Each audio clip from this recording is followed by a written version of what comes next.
We know that it is out of realism. It's part of their sovereign decision to invite whoever party they wish.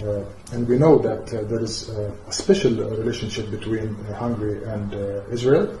However, what makes this matter sad is that today here in Budapest, the killer of 50,000 Palestinian citizens, mostly innocent women, children, and elderly, is here in town. That's the sad part about it.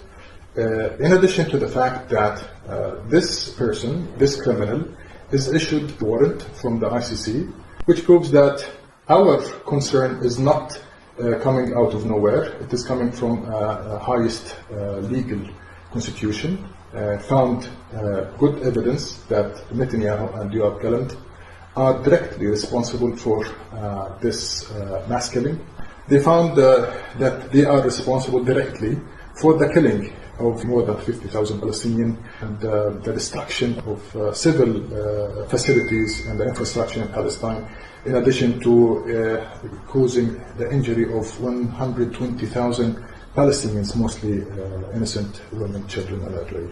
So this is what is concerning when you see such a person, a war criminal, found by this highest legal institution here in town, despite the fact that most countries across the globe expressed their readiness to arrest this war criminal the moment that his foot touches their soil.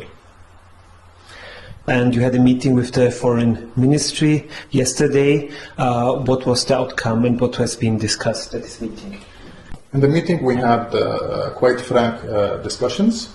As I mentioned to other media platforms, that we prefer not to mention what we talk about behind doors, but in general it was a frank meeting. They heard our concerns and we asked for a clarification on how they perceive this, how they perceive inviting a war criminal whose hands are with the Palestinian blood. That's what's concerning, and we recalled the history of the Palestinian-Hungarian relations.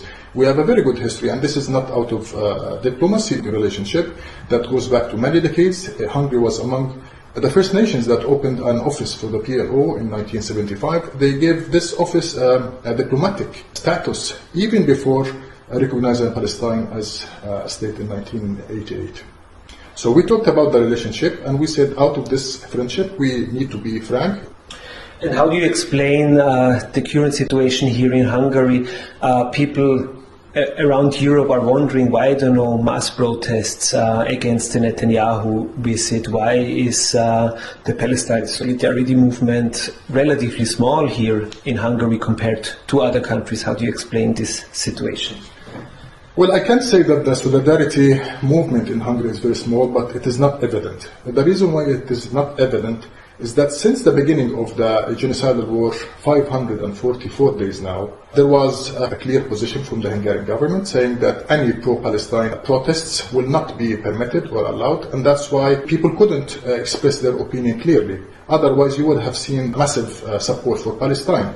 Many people applied to get a permit for a protest, but they were not granted any permit for his protests. So for the protesters, they do express their solidarity and support through other means, social media, or other events that are still permitted by the government. We always encourage and urge our supporters to comply with the laws and the regulations of the country, because this is what we ought to do. When it comes to the Palestinians are trying to politicize the ICC or the ICJ, that's absolutely not acceptable or logical, of course. Why? Because the Palestinian cause is a political cause by nature. It does not really need to go to the International Court or the Human Rights Council to politicize their issue. We seek justice for the victims through those courts. That's how things run in any society across the world. That's what we expected others to understand from our move towards these goals.